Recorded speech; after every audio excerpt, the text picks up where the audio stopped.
Passamos agora, seguindo aqui o nosso roteiro, ao padre João Geraldo Colli, por favor. Bom dia. É uma satisfação aqui estar. Eu havia entendido que poderia falar uns 25 minutos, uma introdução.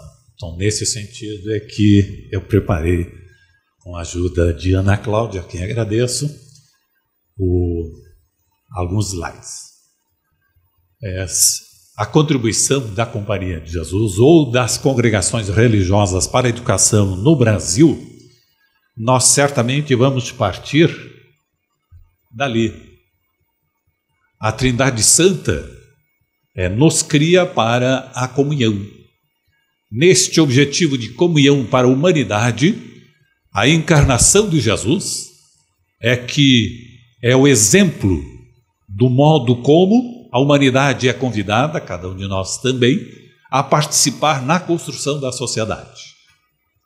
A paixão, morte e ressurreição de Jesus terminasse na morte, tudo teria acabado.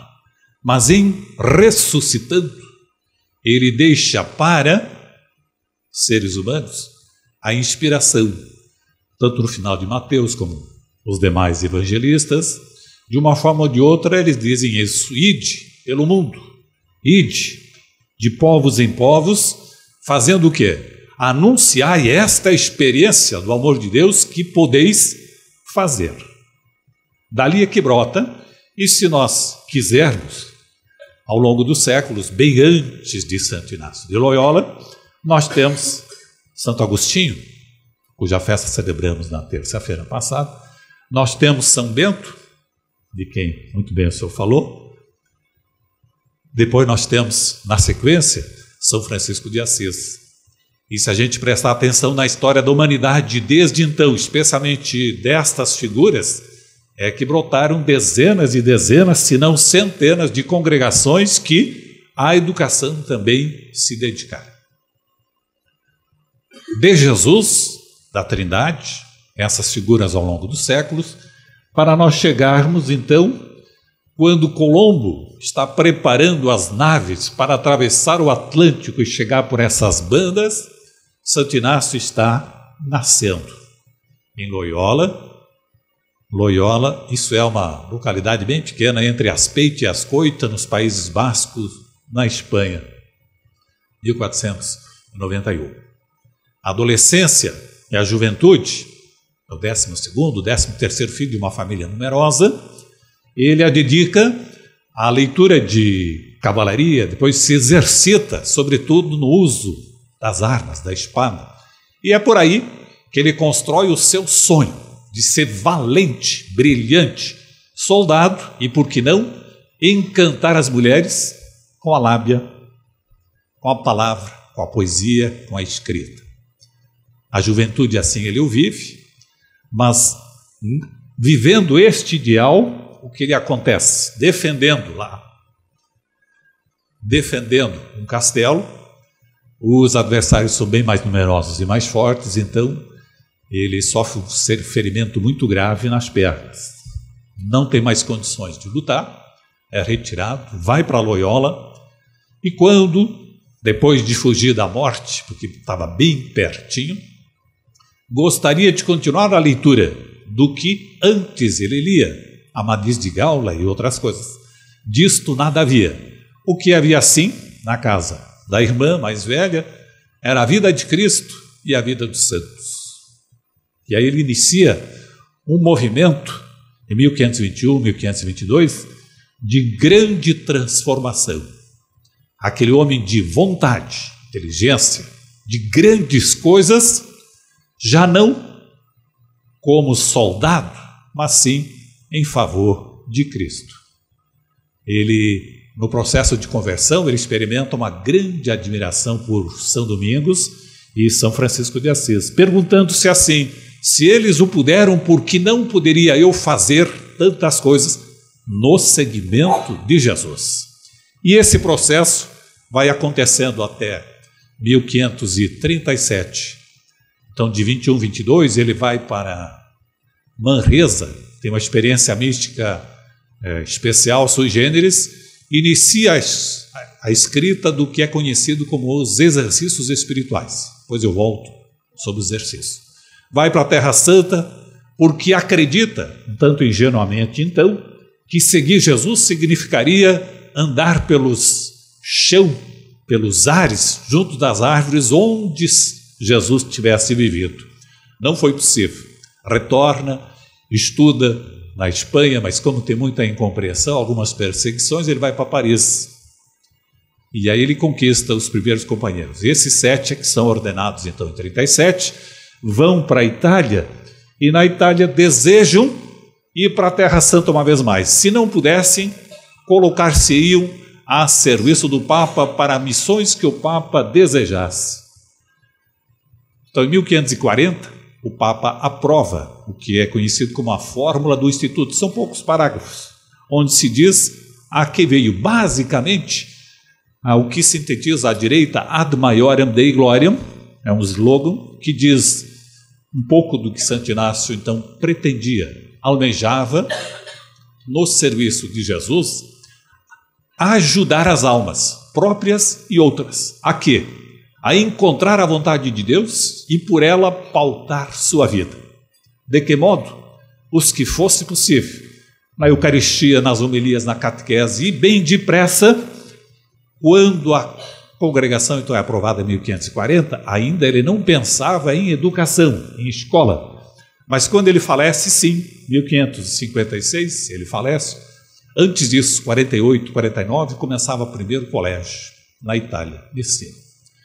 E em 1549, aí chegam os primeiros. Quando Santo Inácio falece, nós temos esse número de pessoas pelo mundo, mas bem depressa, antes de chegarmos, 3 princípios inspiradores para a missão da Companhia de Jesus, de um modo especial também para a educação. Primeiro, em qualquer missão que o jesuíta vá, nós temos como inspiração o livrinho, ou a experiência dos exercícios espirituais. É um livro pequeno, simples, de conteúdo e método, e Santo Inácio começa dizendo: quem deseja ser um grande atleta, ele se exercita fisicamente para ser um grande atleta. Quem quiser ser uma pessoa de bom porte no seguimento de Jesus, há de poder fazer semelhantes exercícios espirituais. Normalmente, um mês ou 8 dias de oração em que se considera no início a criação do universo, lá no final o Adamório e em meio as semanas. Alguns conteúdos são fundamentais, por exemplo, o discernimento, ou que se diz as regras do discernimento, como em meio às vicissitudes da história de qualquer tempo conseguir discernir a vontade de Deus, por onde trabalhar, atuar, engajar os tempos, as energias que a gente tem. O discernimento buscando aquilo que o slogan anterior dizia: a maior glória de Deus em todas as circunstâncias. Os exercícios espirituais, portanto, servem como inspiração para qualquer dos ministérios em que a Companhia de Jesus se mete. Um segundo, um pouco mais específico, para a formação, seja de jesuítas como para a educação, dos exercícios, a fórmula do Instituto, poucas páginas, o Papa aprovou, mas ele dizia: vocês têm que traduzir isso de uma forma um pouquinho mais concreta, porque o Espírito é verdade, ele é forte, ele movimenta, mas a humanidade precisa de dia a dia bem organizado. Por isso, as constituições, 10 partes, na quarta parte, com esse título: Como instruir nas letras e em outros meios de ajudar o próximo, os que permanecem na Companhia de Jesus, e dali depois isso se espalha. Então, com esses 2 instrumentos inspiradores, os exercícios espirituais e a parte 4ª das Constituições, é que os jesuítas começam, em meados do século XVI, a trabalhar na educação. O terceiro vai ser construído gradativamente, porque as 2 formas primeiras, os exercícios espirituais e as Constituições, eles não são tão detalhados, nem nos conteúdos, nem nos métodos, para à educação de povos, de adolescentes e crianças em diferentes culturas. Por isso, ao longo da segunda metade do século XVI é que foi construído o que é conhecido como a Ratio Studiorum, que na sua parte ou na sua versão final, ela é aprovada internamente em 1599. Só alguns tópicos disso para a gente compreender a companhia, que já estamos no Brasil, tá? 1549 chegaram Manuel da Nóbrega e alguns outros mais, todo o século XVI, o XVII, até meados do século XVIII. Isso aí é que nos inspira. Há que sempre haver uma preleção do professor, mas não se pode descuidar do estudo particular do aluno. E esse estudo particular, de modo especial, ele pode ser experimentado ou construído de diferentes modos, com exercícios de memória, com repetições, com trabalhos grupais os mais diversos possíveis, com declamações, com provas e exames, naturalmente, para ver o quanto houve de compreensão, seja intelectual e também a experiência, que o irmão Paulo insistia muito, como o coração tenha, em termos de atitudes, também sendo construído a partir do conhecimento intelectual. A Ratio Studiorum, portanto, pauta a educação, tendo como inspiração a parte quarta e, sobretudo, os exercícios espirituais. Assim, nós poderíamos considerar, brevemente, em 3 tempos, essa presença da Companhia de Jesus na educação no Brasil, da chegada até a supressão, no Brasil em 1759, da restauração até começo desse século, e como a gente está mais ou menos organizando-se e pensando para os próximos 10, 15 anos. São os 3 tempos, então. No primeiro, de março de 49, com Manuel da Nóbrega e os demais, o que é que se faz? A ideia é ajudar as pessoas da melhor forma possível. Então, difundir o Evangelho. Por isso que eu iniciei com Jesus Cristo, que aí está o fundamento original da educação. O professor dizia, bom, a escola o que era no começo? Pode ser uma choupana, um pequeno telhado com crianças. Havia normalmente, claro, indígenas, filhos de portugueses, mestiços, e em grande parte órfãos trazidos, inclusive de Portugal, e essa junção de crianças buscando ensinar alguma coisa. Mas a catequese sempre como um elemento que favorecesse esse crescimento integral da pessoa. Não se falava assim, então, mas buscava-se sim que a pessoa pudesse ir pelo teatro, se lembramos de José de Anchieta, ir pela poesia, ir pelas encenações, e por tantas outras formas, fazer com que crianças pudessem aprender novas atitudes e essas, por sua vez, influenciar os adultos no modo como viviam aqui no Brasil. Escolas, colégios um pouco maior e depois, na medida do possível também, com a relação com Portugal, a possibilidade de aqueles que tinham mais conhecimento ou a capacidade também de fazer estudos superiores na Europa. Destaquei 3 nomes, 2 são do século XVI, da primeira leva, então da segunda metade do século XVI, tanto Manuel da Nóbrega como em seguida José de Anchieta. José de Anchieta que vem noviço ainda, bem moço, e basicamente porque estava muito frágil de saúde. Ares novos, esperava-se lhe fizessem bem, e de fato o fizeram, e ele também para a nossa terra. Então, é conhecido como todos vocês o conhecem. E no século seguinte, então, nós temos Antônio Vieira. Falece no final do século XVII. São 3 figuras de renome que buscaram, a partir daquelas inspirações, cada um na sua modalidade, na sua inspiração, colaborar com a educação. Até, basicamente, 1759. Nós conhecemos um pouco da história do Marquês de Pombal. Ele tinha uma certa dificuldade de conviver com o modo de educação da Companhia de Jesus, tanto lá em Portugal quanto aqui, naturalmente. Aqui nós, a esse tempo, meados então do século XVIII, a gente estava em número de 590 jesuítas, mais ou menos, 17 colégios, 10 seminários, muitas missões. Desde Paranaguá, ali no Paraná, a gente estava começando. O colégio tinha sido construído uma parte, não concluído ainda. Sempre, praticamente, pela costa, como era a ocupação portuguesa do Brasil. São Paulo, Salvador, Olinda e o Grão-Pará, São Luís, Belém e assim por diante.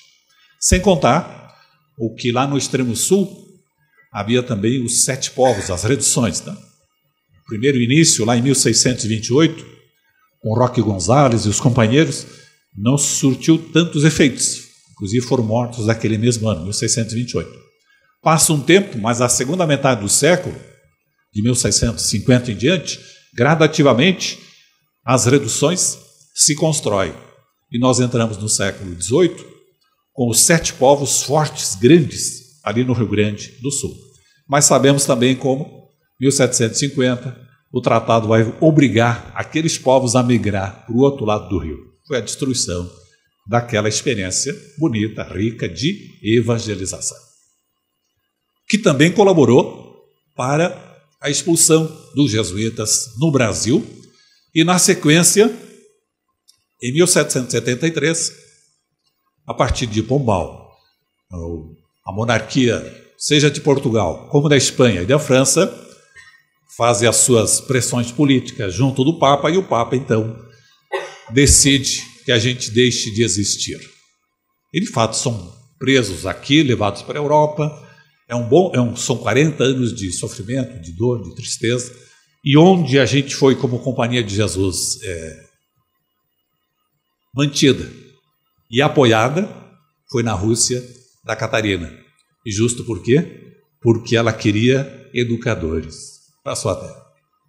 Então a gente foi supresso, mas continuou a existir na Rússia. Devagarzinho, desponta uma figura,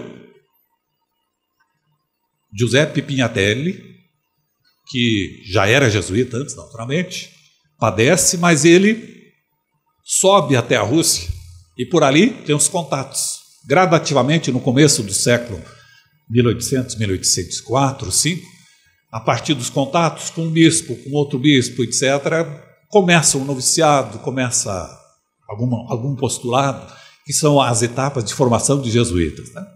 Ele falece em 1811, mas ele tinha dado bons passos para a restauração da Companhia de Jesus, o que aconteceu em 1814. Começar de novo é um trabalho, é trabalhoso. Para não assustar, ficamos nessa. Então, a companhia recomeça a partir de 1814 oficialmente, mas ela começa devagar. Quem era forte e achava que era muito forte e de repente padece muito, gato escaldado tem medo da água fria. Pode acontecer também com uma congregação, a instituição até que ela recupera o ritmo, o modo, mas o que com Deus começava, por Deus deveria continuar. Então, devagar, ela se expande. No Brasil, chegam os primeiros, normalmente desde Argentina e Uruguai. Por dificuldades de lá, eles vêm para cá. Queriam ter ficado no Rio Grande do Sul, mas no Rio Grande do Sul, em seguidinha, 35 a 45, é do conhecimento, acontece a Revolução Farroupilha. E durante essas revoluções, começava alguma coisa assim mais complicada. Houve 5 tentativas em Florianópolis, 1, 2, e não vingaram muito, uma vez porque os jesuítas quase todos morreram, e outra porque o governo que tinha prometido o financiamento roeu a corda, não tinha as condições de ir. Por isso, são 3 blocos desta retomada de colégios. O mais antigo começa em Itu, é o São Luís, em São Paulo. Ele celebrou 150 anos no ano passado. A República está começando, ou ainda não começou, já iniciou o Colégio Anchieta aqui de Nova Friburgo, no Rio de Janeiro. E assim que a República foi proclamada, o Anchieta de Porto Alegre. Isso é o final do século. Aí nós, no século XX, então, nós temos o Colégio Santo Inácio, depois, na sequência, o Catarinense, que completou ontem 113 anos, o Colégio Antônio Vieira, em Salvador, o Nóbrega, Começou por aquele tempo, mas já foi encerrado. E nesse século, no século XX, na metade do século, em torno da metade, mais alguns colégios, tanto em São Paulo quanto em Belo Horizonte, em Fortaleza, em Juiz de Fora, em Curitiba e assim por diante. Isso é educação básica. Universidades também na metade do século XX, tanto a PUC-Rio, a PUC não é em si nossa, tá? Ela é da Arquidiocese, apenas a gestão. A FAGE são as faculdades jesuítas de Filosofia e Teologia em Belo Horizonte, mas ela é uma junção do que existia antes aqui no Rio, de Filosofia e de Teologia lá em São Leopoldo, Faculdades Cristo Rei. Nos anos 80, a gente começou então a FAGE, Filosofia e Teologia. A FEI, em São Paulo, nos anos 40, a Unicap, nos anos 50, e em 69, a Universidade do Vale do Rio dos Sinos, em São Leopoldo. Sempre houve, talvez não com tanta força, mas especialmente no século passado, na segunda metade, também um esforço por ter escolas técnicas. Ainda hoje existe a ET, lá em Santa Rita, a Escola Santo Afonso, em Teresina, o IAESC, ele teve o seu tempo, na medida que a gente se tornou uma só província, ele foi descontinuado. E, naturalmente, em muitas arquidioceses a gente colaborou na formação de seminaristas, ou de filósofos, ou de teólogos, tanto na educação quanto no que é conhecido como a orientação espiritual.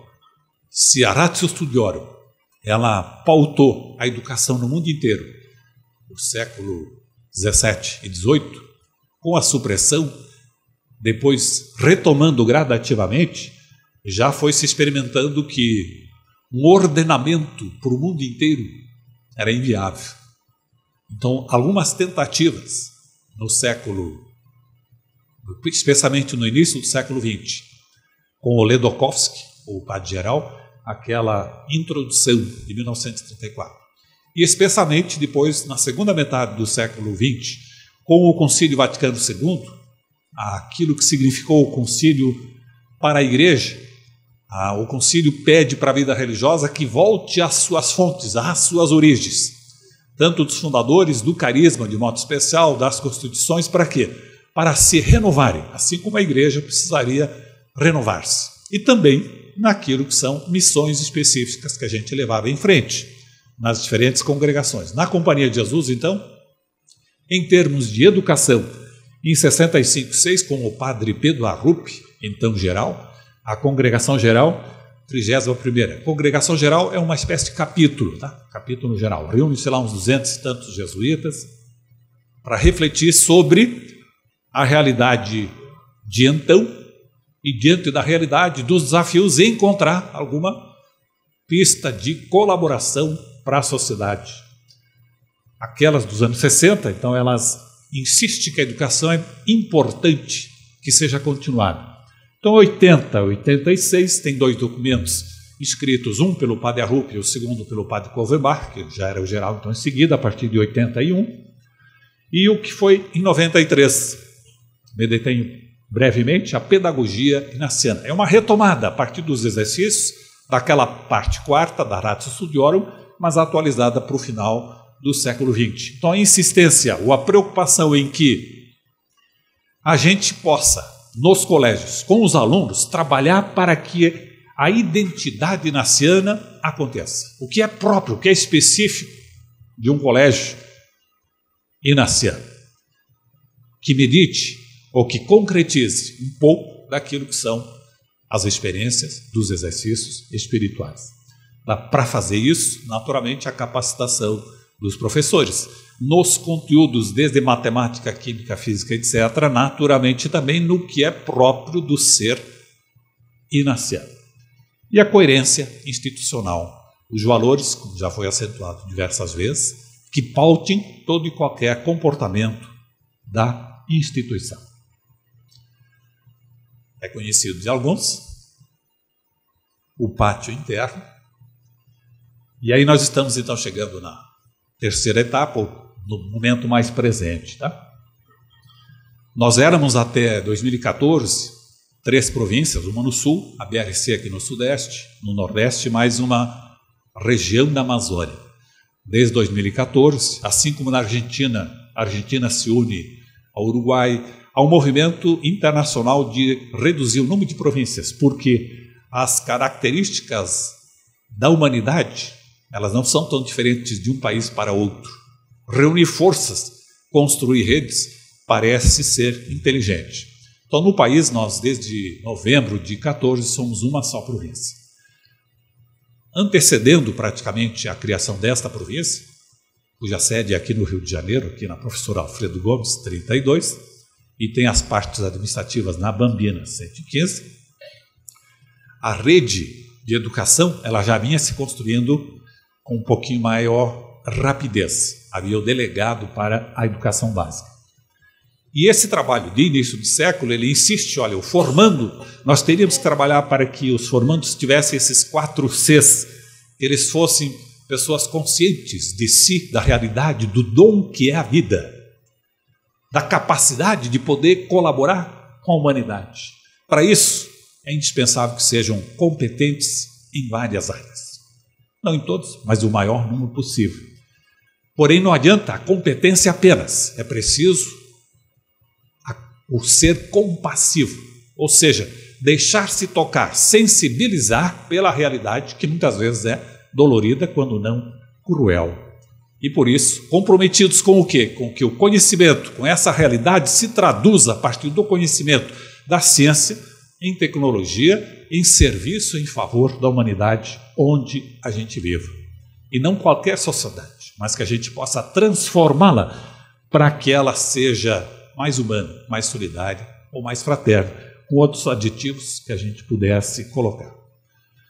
Prestando atenção a um princípio que está muito destacadamente, seja nos exercícios e especialmente nas constituições. Quando Santo Inácio diz, olha, Francisco Xavier, você vá lá para o Oriente, Manuel da Nóbrega, você vá para o Brasil, ou outros, para outras regiões, vocês fizeram a experiência dos exercícios espirituais. Você sabe, por experiência, que em tudo é possível e é necessário buscar e encontrar a Deus.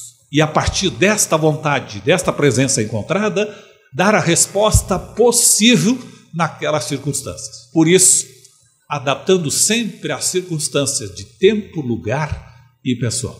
É um desafio bonito, nem sempre realizável, mas sempre mantém a pessoa dinâmica no serviço. Brevemente, alguns números, tá? Isso é só para correr. A companhia hoje presente em 130 países, com cerca de 16 mil. Quantos de ensino superior no mundo? 200. Ensino básico, 800. A educação popular é um movimento de fé e alegria assim conhecido, tá? Começou ali na Venezuela, espalhou-se pela América Latina, não tanto no Brasil, mas praticamente em todos aqui latinos. E hoje para a África, para o Haiti e assim por diante. No mundo, educação básica. No Brasil, cerca de 30 mil, isso varia um pouquinho de acordo com o tempo. 12 colégios, escolas, unidades de fé e alegria. As 6 que eu já falei. Os alunos de fé e alegria. E nós estamos chegando ao final, praticamente. 3 minutos. Para 25, pelo menos para 25, ou ali para frente. Então, o que a gente, a partir da rede de educação, construiu e o que a gente tem a partir do plano apostólico da província hoje. Nós temos como preferências apostólicas no plano apostólico 4. Uma, que a gente possa aproveitar a experiência dos exercícios espirituais para fazer acontecer uma experiência transformadora a partir desta experiência. Que a fé não seja um simples repetir, mas que possa transformar a vida dos alunos. Para colaborar na superação dos abismos da desigualdade. E eles, em época de crise, eles se tornam sempre mais fortes em qualquer sociedade. Maior, portanto, será o desafio. Para o que colabora muito, como também o irmão Paulo insistia, que os adolescentes, que os jovens, eles consigam construir um projeto de vida, um sentido para o presente que lhes é dado na existência, no estudo que estão fazendo e aquilo que poderão na vida colaborar. Cuidando, portanto, seja dos espaços próximos como de toda a Terra. Com isso, a visão até 25 é ser uma rede em que os centros sejam inovadores de aprendizagem integral para uma cidadania global, com uma gestão colaborativa e sustentável. O anseio é grande, o desafio igualmente, mas acredito que, na medida em que os exercícios espirituais nos movem, com Santo Inácio, é uma outra forma de retomar aquilo que lá no começo se dizia, ad maiorem Dei gloriam, ou então ajudar as almas próprias e alheias. Hoje costumamos dizer, em tudo amar e servir.